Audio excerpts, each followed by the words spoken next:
Hey, welcome to the Tim and Gugabe podcast. This is your host, Tim Gugabe. How you doing?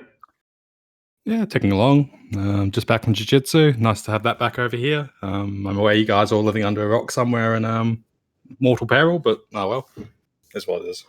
Yeah, hopefully shit goes back to normal. But speaking of going back to normal, did you enjoy the break? We finally get the cards back, but I kind of enjoyed a couple weeks off. But I'm ready for the fights to start back up. What about you? I could have taken the week earlier. I'm kind of annoyed the Abu Dhabi Yeah. cards means that they get to start like fucking 2 a.m. for a bunch of cards in a row, which is just annoying. Yeah, I could have done a week earlier. I was glad to have like a week or two off. Usually I am all about having, multiple weeks in a row, but I think it was good with the holiday break. It's also annoying. Like they've got like what three to four cards. 5 cards now with lines up. But the issue of COVID and all that, it's just like normally there's probably like there's like a 5 to 10% chance that a fight's booked in 5 weeks will fall out for no reason.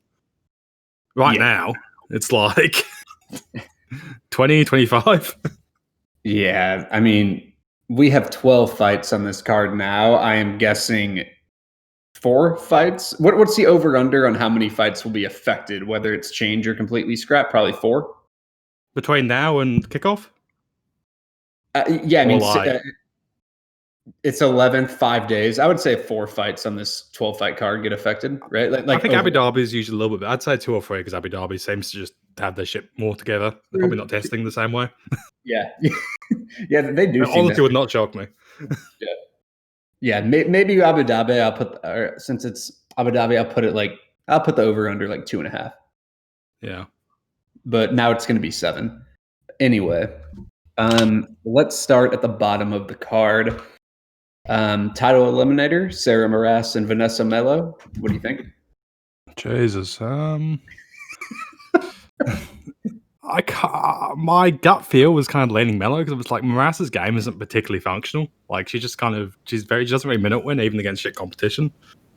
And I was vaguely looking at Moras ITD too because like Melo's not great off her back and like she's been just half guarded and ground and pounded every time everybody's gotten the down in the past. But like, I don't know, it's hard to have too many opinions about this fight. Yeah, I think like Melo is tough and does throw strikes. Yeah. I kind of see it as like the striking will kind of just be a sloppy shit show.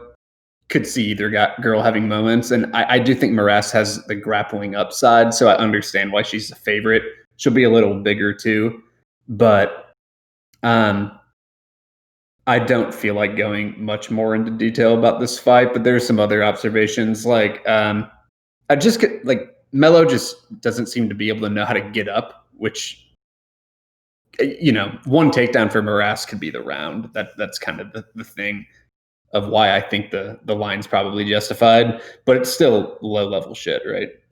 Yeah, and also like watching Melo's previous fights, it's annoying. So I was kind of thinking Moras ITD, but every time Melo gets taken down, she just kind of gets stuck in half guard and arm punched from the rest of the round.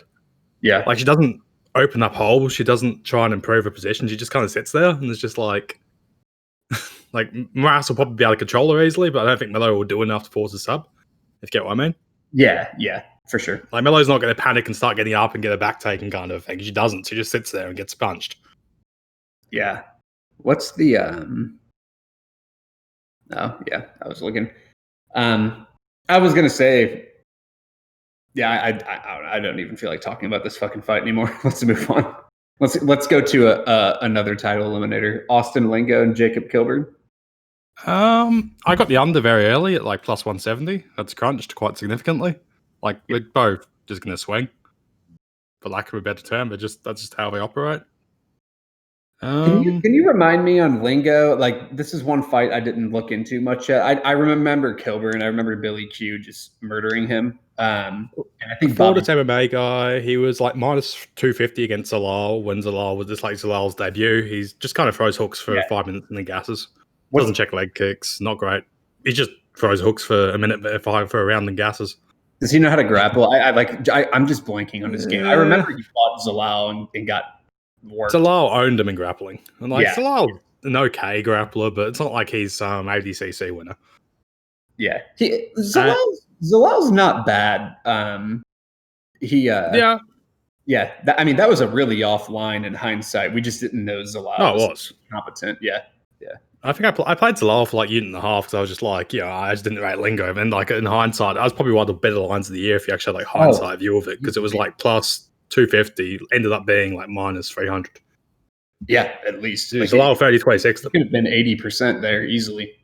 Yeah, like that was a very. Like, I think it was kind of weird because like Lingo's nose exploded in like the first minute, and it's like, that's probably contributed to his gassing and looking bad. But still, it's like Zalal just kind of owned him. I mean, you generally get like the most off lines in hindsight whenever there's actual unknowns, when like some prospect ends up being like actually pretty good. Like, you're not going to get that on like two veterans usually, except Usman Woodley. But anyway. It's essentially a Tuesday night contender fight. Yeah. But okay, so Lingo just kind of brawls. I'm just forgetting. Like, good chance they both bite the mouthpiece here. I think Lingo's probably a bit more powerful, but I'm expecting them to just bite the mouthpiece. I might trade out my under just because like it's come in so much. Yeah. Kilburn is wide at plus 280ish. Honestly, in my opinion. I mean, plus 180ish. I just feel like in the day, it's like they'll probably just swing. Like, Kilburn got owned and got finished, but I just don't think there's enough differentiation between the two. And fair like, enough. Not to gym cap, but I feel like the more I see from Fortis, the more I go over defensive shit, and they just kind of struggle and they don't have a huge athletic edge. Yeah. So yeah, good chance that I like the under. I got the under 2.5 at like plus 160, which I can trade out pretty easily now. But current pricing, I'm pretty sure they'll meet in the middle and swing to death. But like it's plus 100 for a heavyweight, I think, fight. And even if they swing to death, whatever. Fair enough. I'll take a look into it. It seems pretty sloppy. From like I kind of remember both their games, but I haven't like actually looked into it. But moving on, Emeev and Zawada. I like. It's weird because like Emeev's the rightful favorite because he obviously can probably land some takedowns and get some top time because Zawada will play guard a little too much and he doesn't have the best takedown defense. But like, it's weird because Zawada like can compete in other areas, I feel, but I don't think even in the areas that Zawada can win at that he'll dominate, because Emeev's pretty competent, but like, I understand why Emeev's a favorite, but I'm not interested in that line, if that makes sense. Yeah, I can back you on that. And also, it's like maybe like he's good, but he never really dominates people. He just has this weird thing where he just doesn't come out trying to really assert. He rarely. He just rarely runs away out of fight. Like he's good control grappler and all that. Should be his to win. Run away with it if he gets a ton of top time, which he could get a decent amount of top time here. So like that's why he's the rightful favorite, but I still just don't like him at this line because he doesn't always run away in other areas, but he at least like limits opponent offense at least. Well, he's a fine. He's decent fighting up, and I just think he just lacks urgency and like he doesn't finish, so that takes off that kind of margin. Like he just refuses to finish. Yeah. Not much else you can do. If you're not going to finish, you can't really be that confident. Yeah, pretty much. Like I understand the line. I just no real interest in it, in my opinion. Are there any props you saw here? I barely even looked at them because I just don't trust the move to finish. Like, there's always attempting to take a swing on the move's ITD, but he won't. He'll just even if he's dominating, he'll just stare at Zawada and refuse to finish him. Yeah, in my opinion. So it's just kind of nothing. GTD minus 160 is not awful, but even then, it's just like I think you never know with that one fight where Emeev actually feels like finishing. Yeah. Like I think we have similar opinions. The GOAT, Justin Tafa, and Carlos Felipe. Go ahead. Olmac's prior repudiation of Justin Tafa still applies. He can't grapple. Felipe, I did like how Felipe came out against Castro. Like, I mean, it's heavyweight, so damn to fate praise, but he seemed to actually have done tapes for Castro. Like, he was checking the leg kicks proactively, which I think is a good thing here because like you can clearly check a leg kick, and it shows it all on tape. Tafa's grappling is hilariously bad, but can you trust Felipe to play on that? Like, one part of me is just like takedown in 6 rounds, so it's hard to trust Felipe to do that. You know, some part of me wants to put like 0.25 U on Felipe's sub just because I'm like, if he actually does take. Like against Castro, he came out and he immediately came out checking leg kicks, and I was like, "Holy shit! This guy's actually watched tape on his opponent, and this is heavyweight. That's unusual." Yeah. So, like, if I was to be really optimistic and think that Carlos Felipe sat down and thought, "How do I beat my opponent emphatically with minimum issues?" And like, yo, he's been around ATT for fucking years, so it's like I'm sure he's a fucking purple belt. It's not his IT. Is he ATT? I think I'm pretty sure he was. I'm not sure. But like, I'm pretty sure he's out of decent camps. It's like, I'll probably take a stupid half unit swing on this subline because it's like plus 2,000. And I think that if Felipe feels like going for the sub, it should be significantly shorter. Yeah, the way I see the fight is like I understand the line because at least Felipe, like we know, has cardio and he's durable, and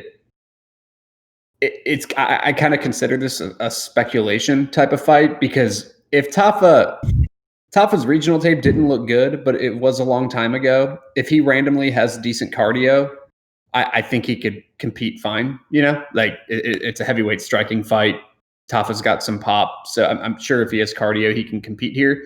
If he doesn't, then Felipe could justify his line. So it really just comes down to whether or not Tafa can fight a hard 15 minutes because Felipe's durability is good. I don't think he'll just get put away super quick.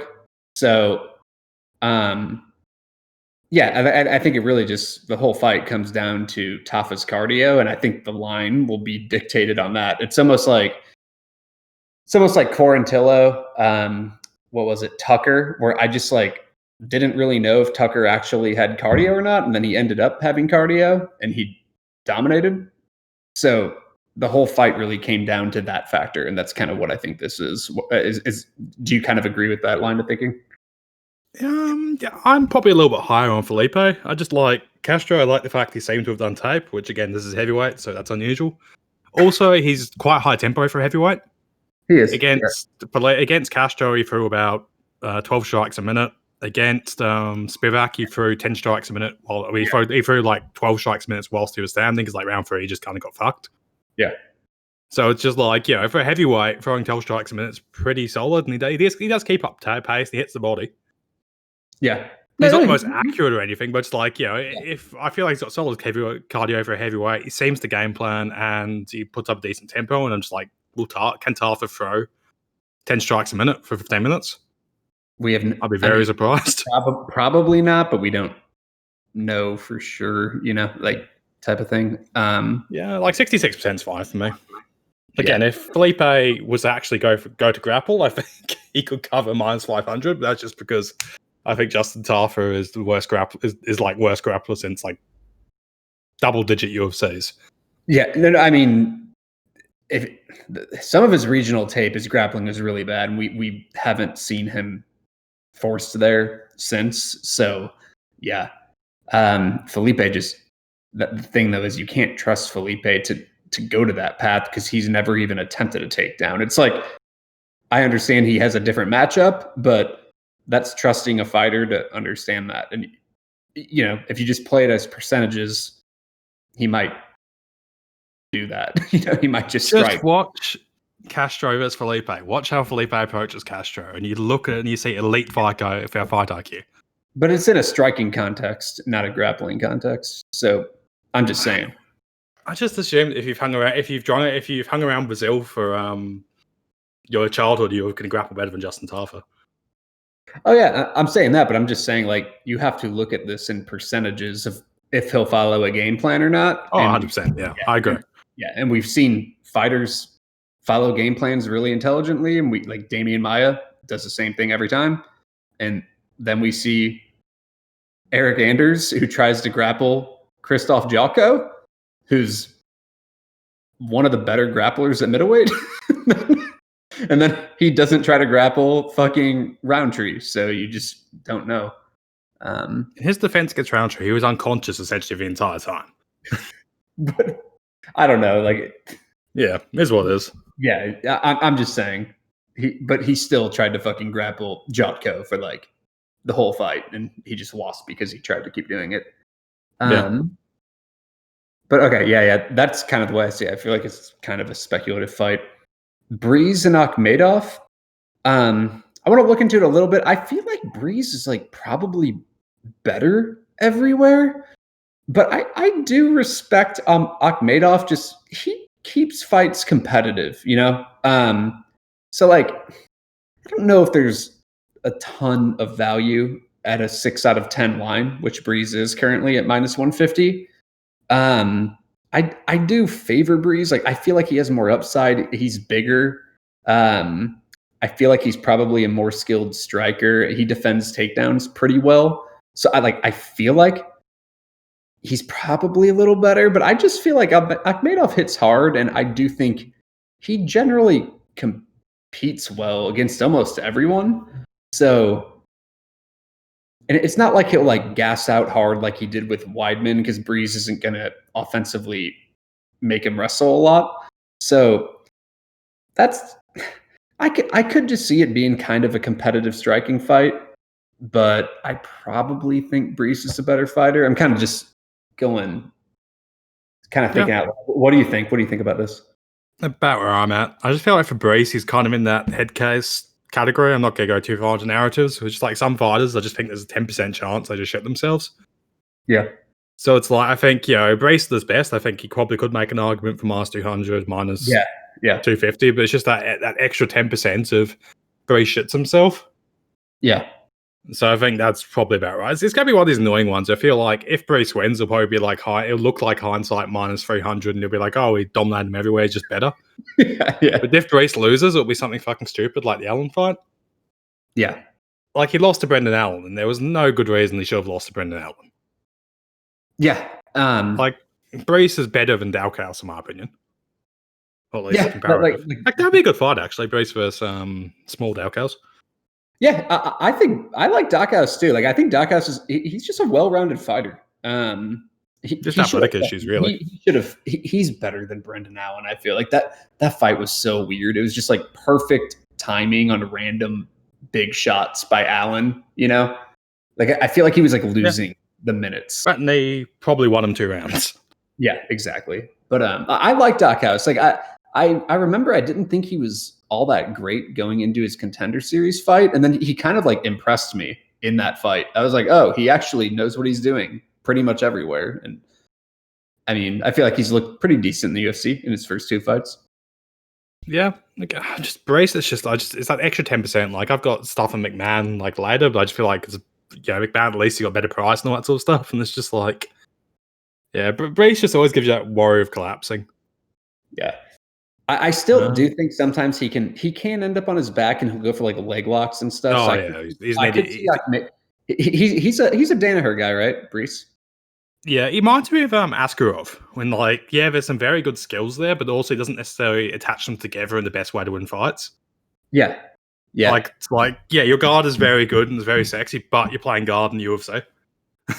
Yeah, that's the thing, because I remember even against like Nakamura, he was controlled for like a few minutes in that fight. Like he ended up winning the fight fine and everything, but because Akhmedov does land takedowns and goes for them, that's like another thing that's kind of backing me off Breese here, is because I could see takedowns landing, even though Breese generally has good takedown defense. But like Allen got him down and stuff. Like if Akhmedov landed 1 or 2 takedowns, I wouldn't be shocked. And so that's another thing that's kind of backing me off, is I could just see Akhmedov maybe stealing a round with a little bit of top time, you know? But like you said, I feel like Breese could just I feel like he has like the potential to win clean at the same time. So I think the line's fine. It's pretty. This is what I would set it. I would say 6 out of 10, Breeze. Yeah, all right. Okay, so Wu Yanan and Jocelyn Edwards.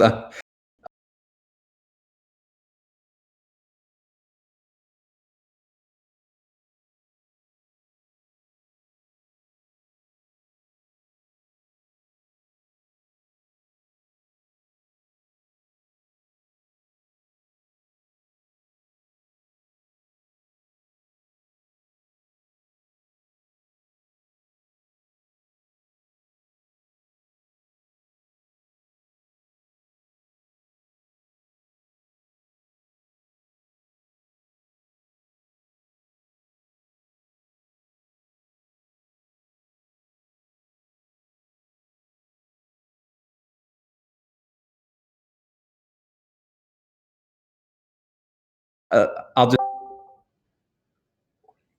Sorry, I think we lost connection for a second, guys. But yeah, anyway, the Yanan fight against Inoue, I was on Inoue there, and I felt like Inoue was like way better, and I still feel like she like won clean, but I was just nervous going into the cards, even though like I don't know, I just felt like she like landed the better head strikes throughout, but it was kind of just a weird fight. Yeah, and I haven't dug into the tape on Jocelyn Edwards because I'm not a sicko, but I've been told by people she looks like she probably hits a bit harder than Yanan and might be able to take a striking match. But again, I'm just kind of hesitant against the fact that Yanan throws so many fucking strikes. Like, same against Gahea, I was like, do I really trust Gahea to win a decision against somebody who'll throw 300 strikes, even if they're fucking stupid? Yeah, so I taped it. Edwards, like, it's weird because this is another just kind of question mark fight because she hasn't gone past 30 seconds for 2.5 years, you know? So I have and like, because she had like I think it was in 2020, she had like a 30-second KO, and she actually looked like sharp, but it was bad competition, but it was still 30 seconds. Who the fuck knows? And then her fights like that actually played out were kind of in 2018 range, and she'll have like good moments on the feet, but then sometimes she'll just kind of slow down as the fight goes on, I feel, on the feet, and she'll like fall on her back and shit, you know, like typical women's MMA shit. Like, and then she won one fight on her back with a guard armbar, and it was like the worst armbar I've ever seen. So it's like shit like that where I feel Yanan or Edwards? Edwards. Like Edwards is yeah. Like, I agree with whoever said that. Like, I feel like she hits harder. She actually hits pretty hard for a girl, and she's much more athletic. So I could, if she just made some, and this is kind of narrative-y, but I think someone told me she's training with the Shevchenko sisters now. But I mean, you could still train with people and not improve. But because she hasn't fought for 2.5 years, I think the potential of improvement's there. And I do feel like she's just much more athletic and does hit harder, to where if she's just improved a bit, she could probably win. But the one that like the fighter I saw in 2018, like, she falls on her back and gets clinched up. Like, she's one of those classic girls who gets clinched against the cage and she doesn't know how to like underhook out, and Yanan will clinch you up. So it's like, yeah, I don't know why we're spending so much fucking time on this fight, but that's pretty much what I saw. It's like the fighter I saw in 2018, this will probably be like a dumb fight, and it's all about whether or not she's improved, which she may have, right? Yeah, my issue is, even if she has improved, it's still kind of like, if Yanan just throws 200 kicks against her, it's just... Yeah. Could you trust the judge to overlook 200 kicks? Yeah, and that's the thing. Like, even in the fights where she was winning striking matches, those girls weren't doing anything. You know, like, there's no offense coming back. So I don't even know how she'll look if someone's actually throwing strikes at her either. So it's just a lot of unknowns here. But I honestly wouldn't be surprised though if like Edwards improved and just kicks the shit out of her. Who was that one person who randomly just like looked good and just beat the shit out of Ashley Evans Smith? Like, she just yeah, that one.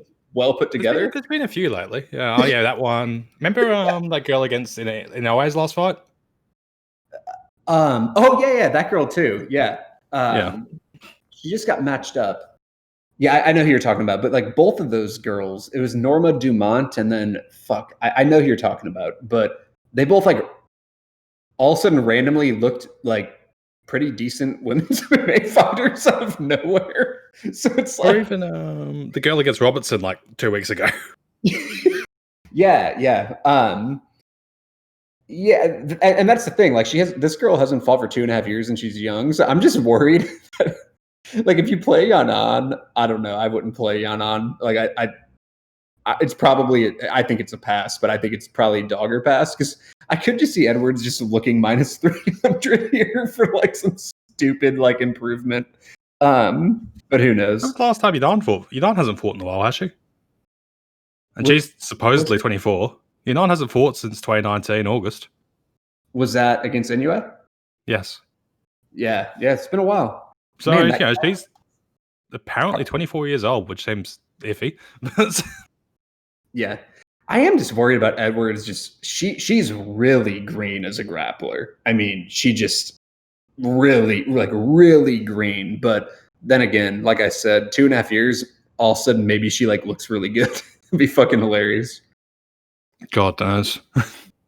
But yeah, that's kind of like, I just feel like it's a speculative fight. But going to a fight where I actually have an opinion, Hawes and Imavov, I got in. I was messaging you about this yesterday. Actually, I played Imavov a little bit at plus 138 on FanDuel, and it's currently plus 128 on FanDuel, so you can still get it close to that. But lines come in a little bit, but I just don't agree with this line. Like, I just feel like Imavov is better everywhere, and I feel like I like his defensive wrestling, and I feel like Phil Hawes' offensive wrestling is pretty overrated. Like, I know he's a JUCO national champ, but I just don't like his wrestling. I don't. He just kind of extends his arms out, and he gets tired the more he wrestles. And I feel like he could even be susceptible to like front headlock chokes by Imavov, and even his top controls just kind of sloppy. And I feel like Imavov could even.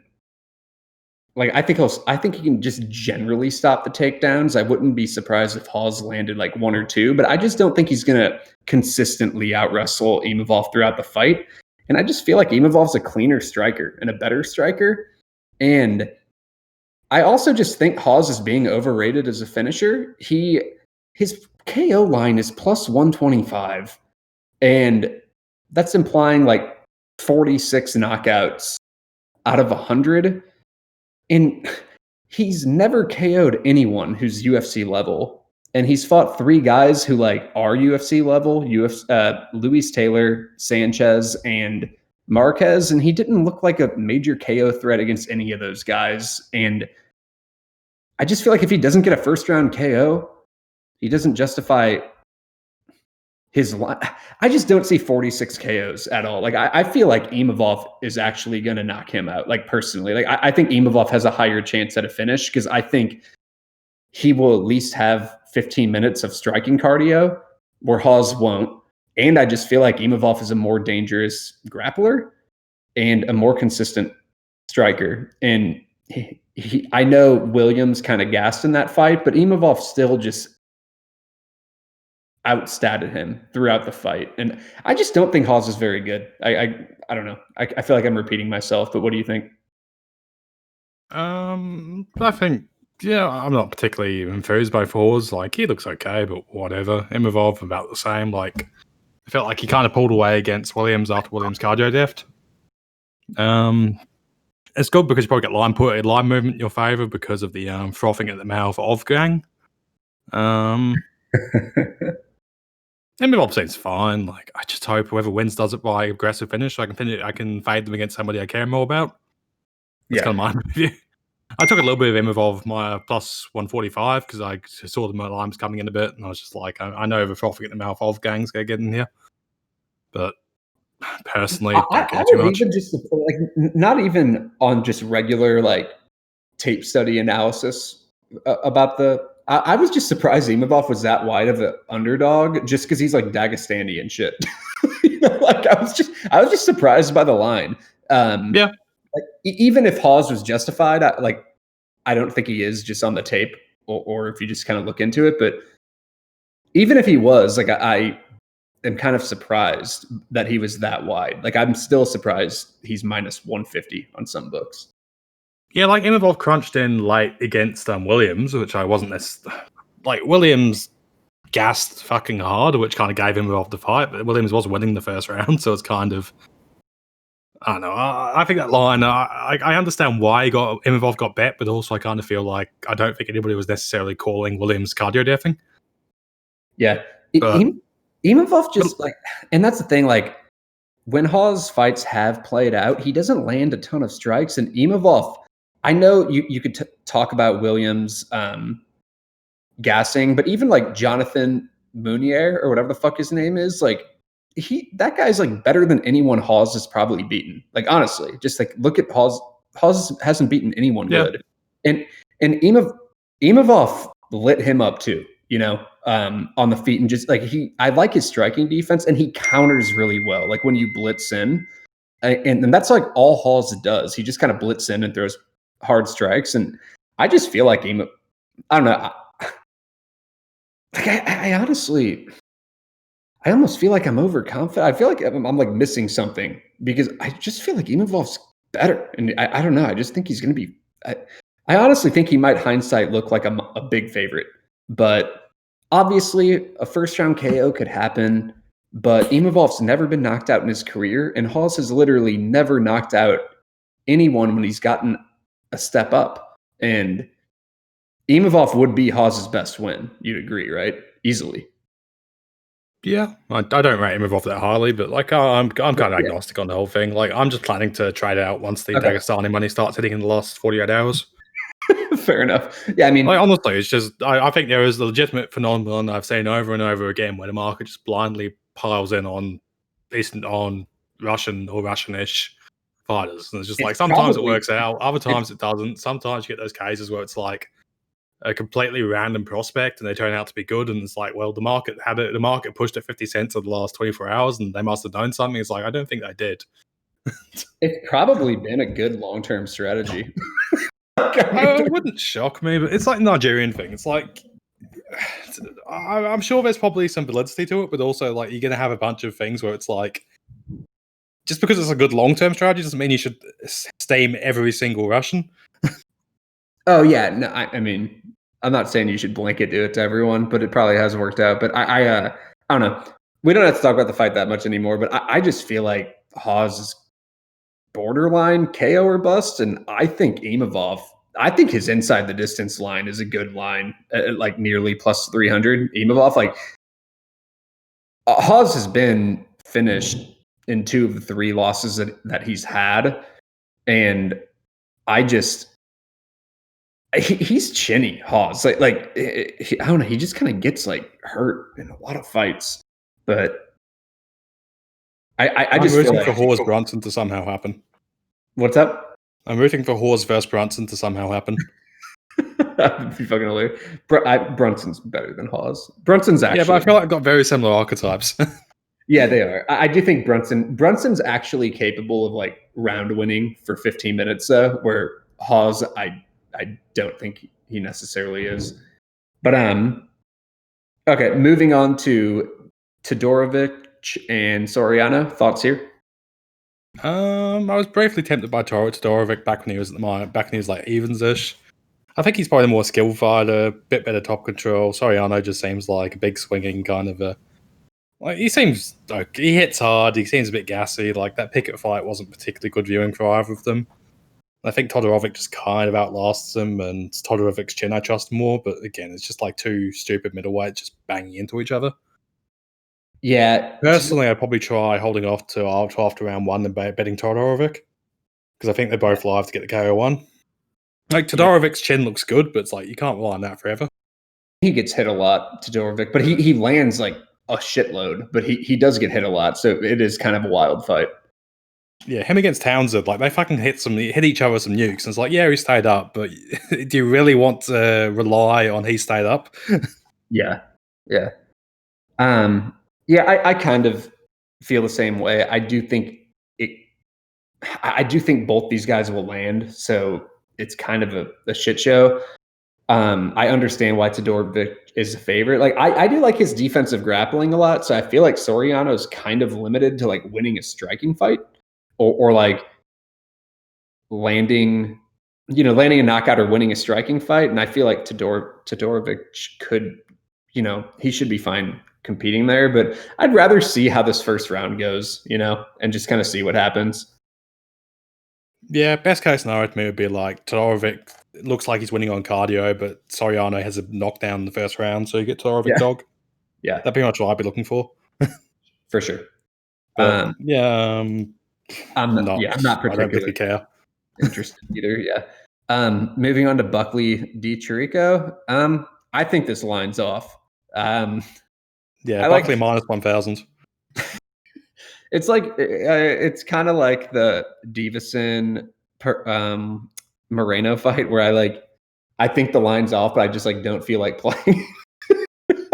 I don't know. Like I know this is a little MMA mathy, but even if you look at their other striking numbers, you can see that this is probably going to be a competitive fight. But I think like Holland outlanded Buckley like 77-33 at distance, and Chirico and Holland were like 45 to like 38.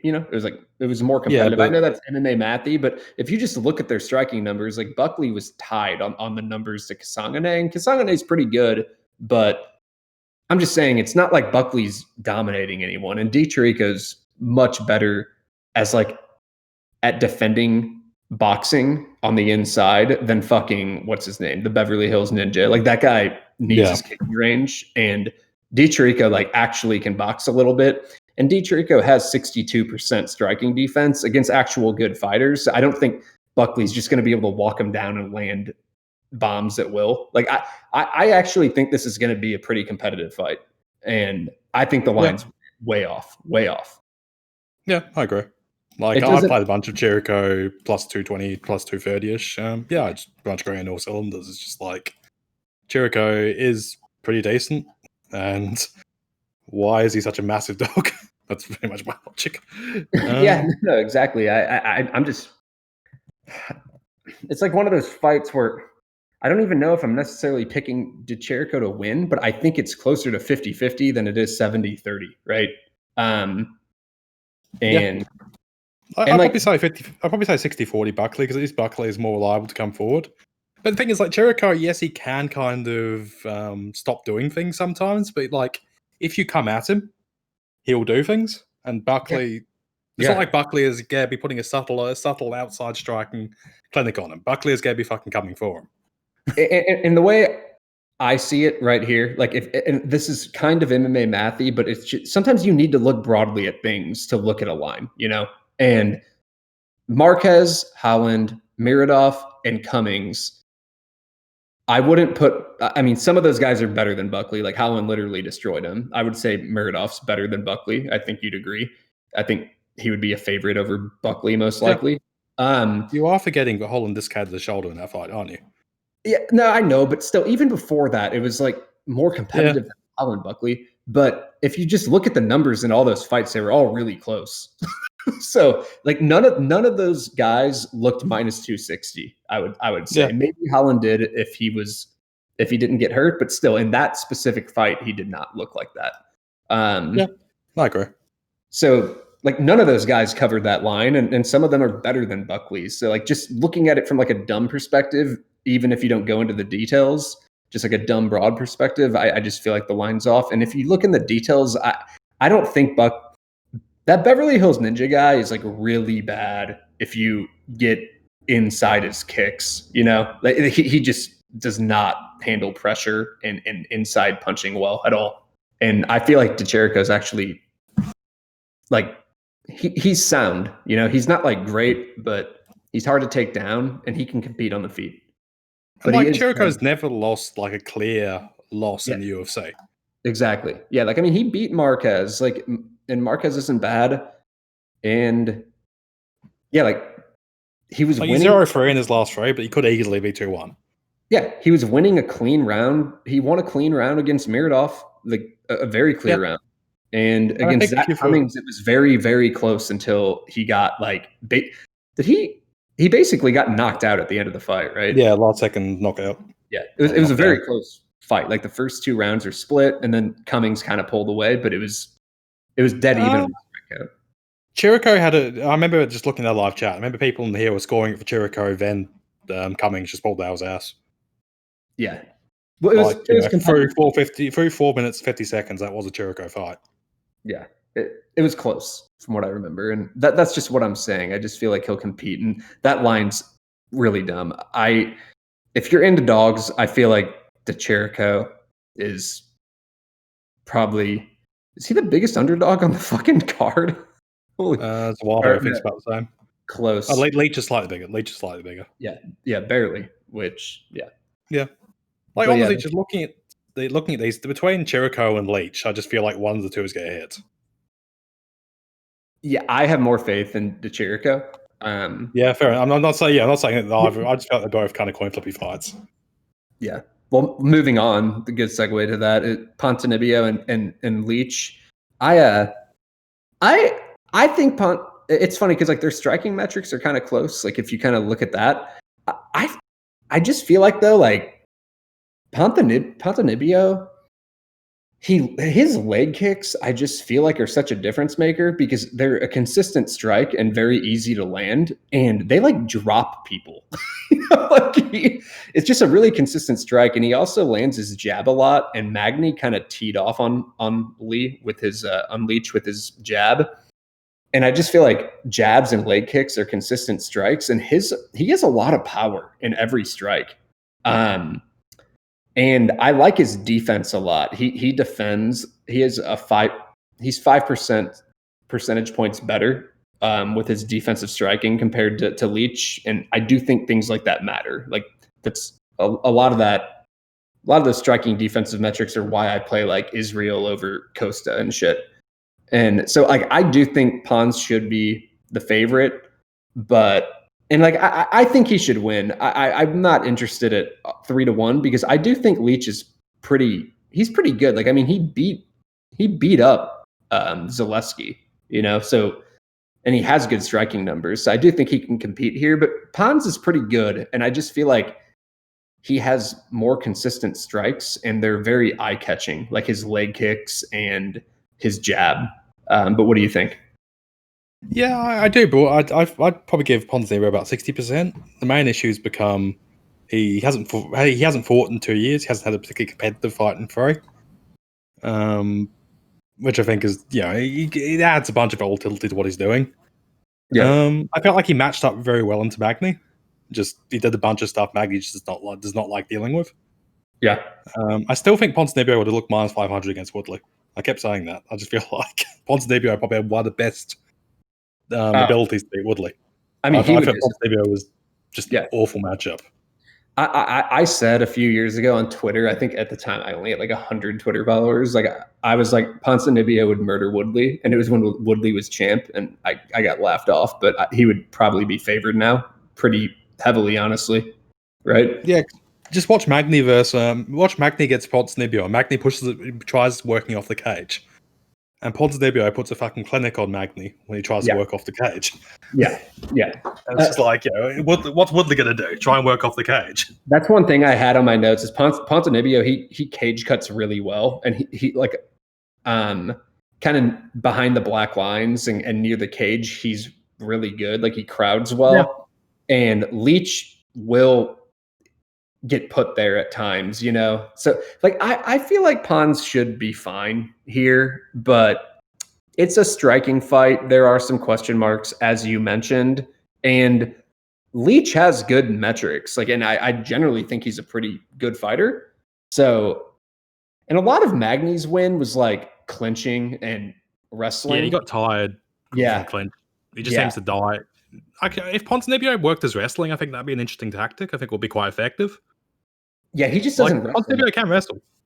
He just doesn't do it. He can. Like he's good everywhere. It's just he doesn't really do it. I think he only lands like he rarely goes to it, so it's hard to count on that. But I do think that the Magny fight stylistically is a lot different. Like he did land the jab though, and Ponzinibbio jabs a lot. So, but I feel like a lot of Magny's success came from like tiring him through clinching and grappling, where Ponzinibbio probably won't do that. Like I feel like this will be more at distance, right? Yeah, and also I just think the plus 250 mid-tier welterweight thing. Yeah, no, you could use that reason. I do think Ponzinibbio is probably better than middle class welterweight. Like I think he's probably a step above that, but I don't think he's. Yeah, like I know what you mean though, but I do think he's gonna win. Yeah, I'm fine with 60% Ponzinibbio, but like if Ponzinibbio just looked old overnight, I wouldn't be shocked if.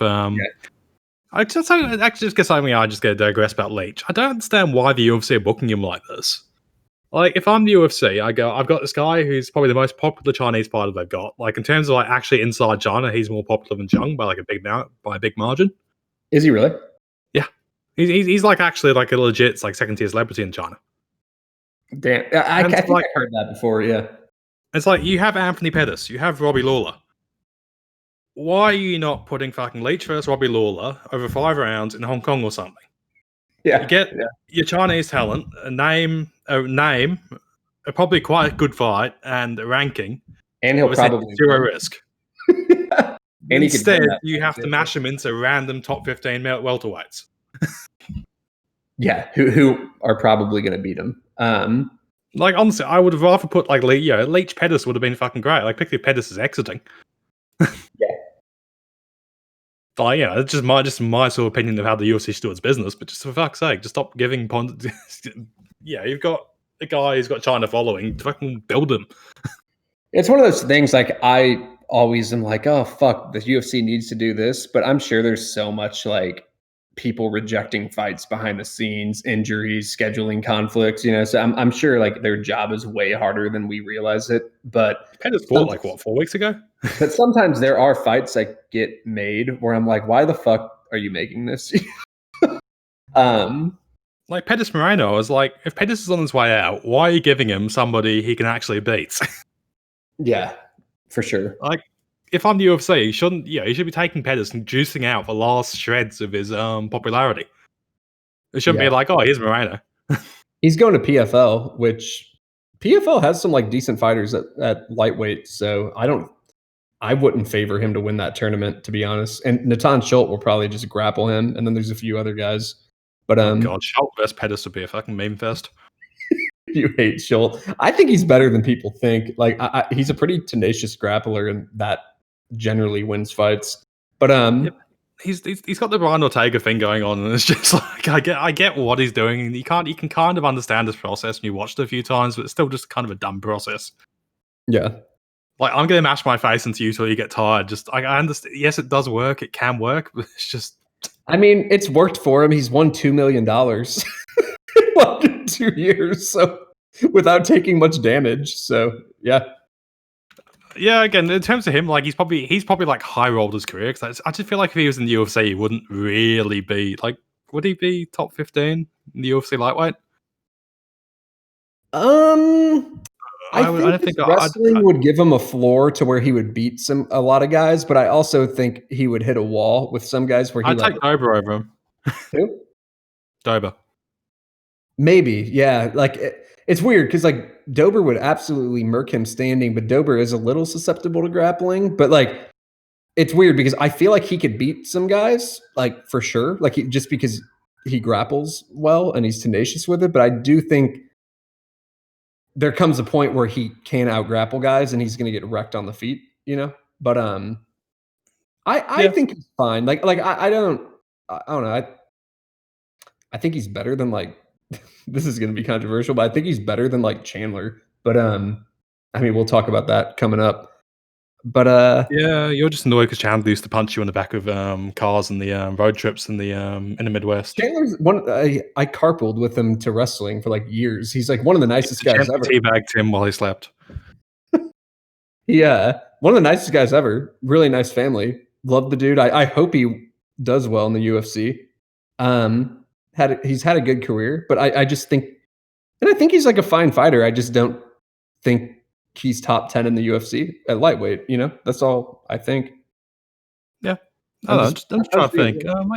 He's a fun fighter. He's a fun fighter. Yeah, Chandler's fine. Hooker's probably the best matchup. Hooker's probably the best matchup in terms of winnability and high ranking for him, I'd say. Yeah, but we'll talk about that in a coming up. But yeah, like, I think Pons should win. But yeah, Condit and Brown. I don't know. Like, it's weird because on the feet, historically, these guys have, like, similar striking numbers, and I could see both guys landing. Brown was actually, like, even with Baeza on the feet until the knockout, and they were hurting each other. It's like Brown in his prime was pretty good, and you could tell in that fight he was just kind of, like, slower and just a little more fragile, but he still almost won. With like, prime Brown, I think would have won that fight. But anyway. Historically, their numbers are pretty close, but I probably trust Condit's durability because it's not like Condit has been getting knocked out by anyone. Has Condit even been knocked out before? He got club subbed by what you call him, Cowboy. Got the Brazilian Cowboy. It was Yeah, like but massive. he hasn't been like knocked out cold, has he? Oh, he was pretty much gone when it was Okay. it was an up kick though. So like he was very Yeah. badly hurt, but like I'm talking about like it wasn't up kick. So I'm it's like talking about you like don't a get hit by single that. strike knockout. It hasn't really happened. The Woodley thing was like a dumb injury. Wow, that's pretty impressive, dude. Just like if you look through his career, Yeah, he's really good. He's got Yeah, top 3 chin in UFC history. probably. Yeah, I mean, He's up there. one guy who hurt him back in this was old school. Ellenberger. It was Ellenberger's debut. I don't know if anyone remembers this. He hurt him a lot. Oh yeah, yeah. Ellenberger had 2 knockdowns on Condit, so that was like one of the closer ones. But yeah, Condit has one of the better chins in the game because he's been in wars too. So yeah.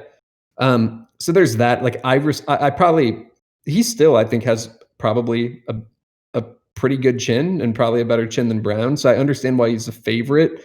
I could see the feet being reasonably competitive, but I don't totally trust Brown's chin just because he's older. Like I like Brown though.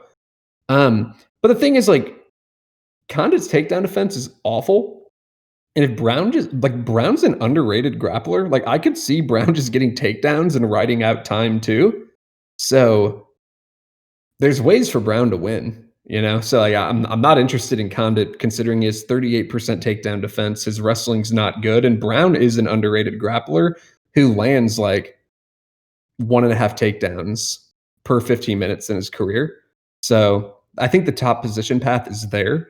And on the feet, I expect it to just be kind of like competitive, where I probably favor Condit a little bit on durability, but that's where I'm at. Where are you? I think Brown's a minute winner here, just because. I think the chin differential is an issue because I feel like Brown's fragile. Condit still just got like a B+ chin, even if he's not what he was. Yeah. Condit against McGee, like he did lose most of that first round. So he got the knockdown, and he just kind of brought his interest back. But he's very leg kickable. He's very hittable. I've never been particularly high on Condit. I'd probably take Brown prime, honestly. But Brown in his prime was good. Like he was just a pretty good fighter. He's an underrated grappler too. Yeah, and Condit was kind of right time. Like Condit was also pretty good, but he just felt like more of a right time, right place kind of a guy. Yeah. Like he kind of sidestepped some guys, he could bait them, and he kind of got lucky with the whole Diaz thing. And yeah, I just felt like he got a bunch of rep for just kind of being in getting the right fight at the right time that allowed him to launch his career to a degree. Yeah, fun trivia. Brown has a win over Wonderboy by getting 5 takedowns and grappling. Yeah, he fucked him up. Yeah. He and like I mean he did the same thing to Saunders. But I know Saunders isn't very good and he's not a very good wrestler, but Condit, for all Condit is, his wrestling's not great. You know, he just, it's never been his strong suit. Like he can scramble up at times, but he can be taken down and held down at times. So certain part of me wants to play Brown, like Brown decision or something. I just feel like Brown's is a better minute winning striker, but he's probably showing more slowness. Yeah, Condit against McGee, even then, he just looked in round 1, which kind of concerned me. But I just had this weird feeling that Condit will randomly get a knockdown to turn the fight, or randomly get a KO or something, despite losing otherwise. I would just much rather play Condit KO at plus 220 than his money line at minus 160. You know? Yeah, great. What because I don't know. Condit is a candidate to maybe club and sub someone, but Brown is like a decent grappler. I don't think he'll be super easy to club and sub. Like it could happen, but I feel like Condit could just dead him. So plus 220 or plus 260 Condit KO, I don't think is. I feel like that's a lot more defendable than minus 160 money line. But yeah. Yeah, it's about where I'm at. I just feel like Brown could win the decision here. I think if it goes to the decision, I'd actually favor Brown. But I don't know. What do you think the under 2.5 at like even? They there's both so many tempo questions. There's so many interest questions. There's so many. I could see them just lock eyes in the first round and decide to kill each other. Brown, I could also say Brown goes after you. Like he kind of forces firefights. Like Brown is like, when does Brown? The only time he's really ever kind of done like a distance striking, like fight was really with Robbie Lawler. Like usually he comes for the kill. He's like kill or be killed. And they both have sub ability. And Brown's chin. Like, when the fuck has Brown gone to a decision? Honestly. Jesus. Yeah, he hasn't since 2015. I don't know. I'm just throwing it out there. I just kind of thought of it as I was doing this podcast, but yeah, I don't know. Like I don't think that's a bad play. It's kind of just stupid fight, so I'm probably not going to play it, but I'm just throwing it out there. Well, yeah, I get. It just feels like I just feel like this could be a very quick wipeout, or this could just be a very, very awful decision. Yeah, I just depends what tempo I feel like setting. Like I just didn't like Condit in round 1 against McGee before the knockdown. He just looked disinterested. He barely threw anything. He just kind of hit a late knockdown, and you could see his eyes like light up, and he was like actually like pulled back into the fight. In his last 15 fights, I think I could have counted. He doubled him up pre-knockdown. Like McGee had landed 31 strikes, Condit landed 15 strikes. Yeah. Yeah, I've only had consideration.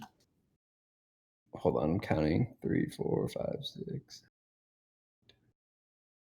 In his last 15 fights, Brown's last 15 fights, the under has hit 13 times. And when it hasn't happened, was like Johnny Hendricks laid on him, and then he kind of laid on Wonder Boy. But other than that, like it's literally hit every time. So I don't know. Like Andy's old as fuck, like his own durability. So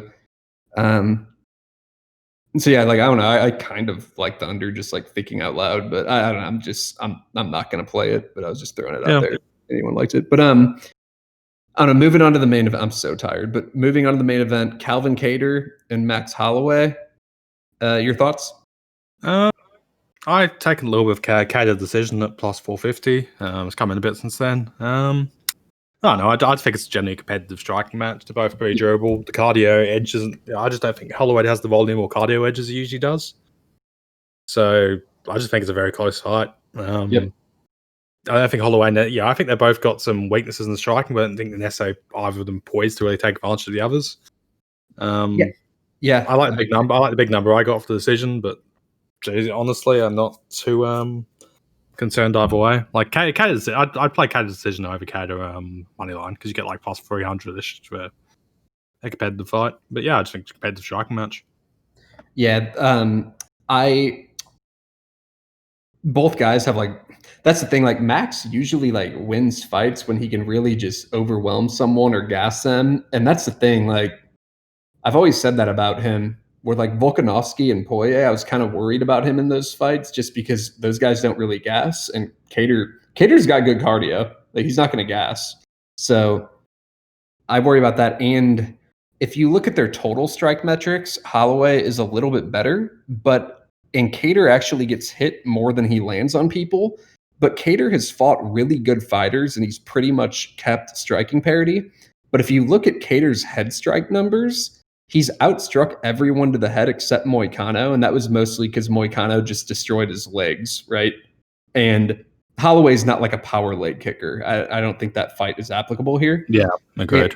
And Kattar even outlanded Zabit to the head. Like he lost that fight, especially in the first 2 rounds, by just getting kind of leg kicked and kicked to the body and stuff. But he even outlanded Zabit to the head, and I rate Zabit. And so he's outlanded everyone in the head, and Holloway and Kattar both generally go to the head. Like Holloway doesn't do much damage to the legs or the body. So I tend to think Kattar can compete, for sure. But I rate Max too. So I'm not saying Kattar is going to win for sure or anything, but I thought he was the side, especially when his line was a little wider. But I like that decision line. I didn't even see that because I do think Kattar has maybe a higher chance to win by knockout just because he hits harder. But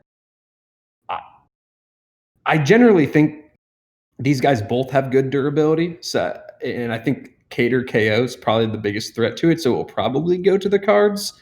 And if it does, I don't expect either guy to win 50-45. Do you? Like, I expect it to be like a 49-46 at the most.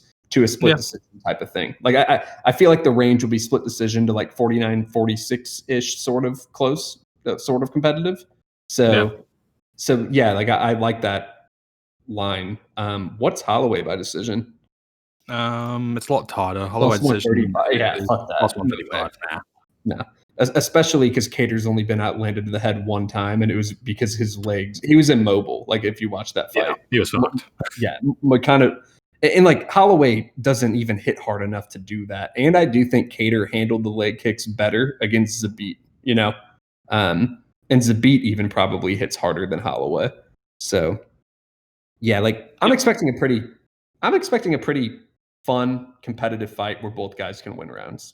So yeah, I'm not great for that, definitely. Yeah, it's a good fight. I'm not going to play it, but I really hope. I do like that line. I just hope Kattar doesn't put him away instead and fuck you. What's Kattar like KO decision? What's that? It is plus 150. Yeah. Sub's not possible. Like Holloway's very Kattar seems confident as a grappler. You never know club subs. Yeah, I don't think either of these guys are gonna. Both these guys are amazing with their takedown defense. Like I don't think either guy's gonna really do it, and they both seem competent defensively as like submission savvy. So, I just think it'll play out on the feet mostly. Yeah, I broadly agree. I just don't see the upside for Holloway just pulling away on volume like he usually kind of does. Yeah. It's possible. It's possible he just it's possible one of the two outlast, but I just don't really think it's that. Don't think that's gonna. I think they'll just keep up. Yeah, I think they'll throw like 300 strikes between them, or land like 300 strikes between them. Yeah, I kind of favor Holloway to maybe land a few more strikes, but Kattar hits a little harder, So like, even if Holloway does outland them by like 20, 30 strikes, they're both gonna. You'd probably say both these guys land at least 90 strikes each. I would say that. Oh, they'll land fuckloads. That's also kind of why I was looking at the GTD and I was like, I kind of like with GTD at like minus 180, but they're also going to land like. Yeah, it's scary. It's like, strike only has a 0.1% chance of finishing. Just mathematically. It's weird because all of Holloway, like most of Holloway fights have gone to decision, but they're landing like 150 strikes. And it's like, how fucking long is that going to last? Like I know he doesn't hit that hard, but it's just that's a lot of strikes, and it's just kind of you just feel a little not in control. I feel. Yeah, it's like 0.1%. Like I'm just saying, if every strike has 0.1% chance of catching somebody perfectly or hitting, causing a cut or something. Yeah, no, I totally agree. It fucking happen. Yeah, there's easier like 5-round goes the distance at minus 170 for sure. But yeah. It's like I might favor Holloway a little bit to land more strikes, but it's kind of like that Poirier fight where like Poirier can maybe take a close round by just landing a big shot because Kattar hits kind of hard. Yeah, like he consistently hurts the dudes. I did like Holloway bringing out the leg kicks against Volkanovski in the rematch. Again, I don't think he's going to necessarily become Moicano and like land massive fight-changing ones, but did show at least he had a decent approach for them. Yeah. I could see him doing something like that, so to where he could maybe win a couple rounds. But it's like Moicano made Kattar pretty much defenseless. Where I don't think Holloway doesn't have those type of like. Where he really plants down and throws hard, like immobilizing leg kicks. Pretty much. And I think Holloway's probably got more scope to really come up with something new, just because I feel like he's a bit... Yeah. His toolkit's probably wider, but also I think Kattar's probably just better at the boxing area. Yeah. Kattar's... He's a good boxer. He is, but he's such a good boxer because he's kind of dedicated himself to boxing, so it's like it's harder for him to incorporate other shit into his game. But he was trying some leg kicks against Stephens, wasn't he, from memory? I feel like he's generally added a few leg kicks like lately to his game. Not like he's still like boxing oriented, but yeah, like he landed like 17 on Ige, and because I remember like watching that and Stephens, and he was landing more. He landed 8 in like a round and a half against Stevens. So like you can maybe expect him to land like,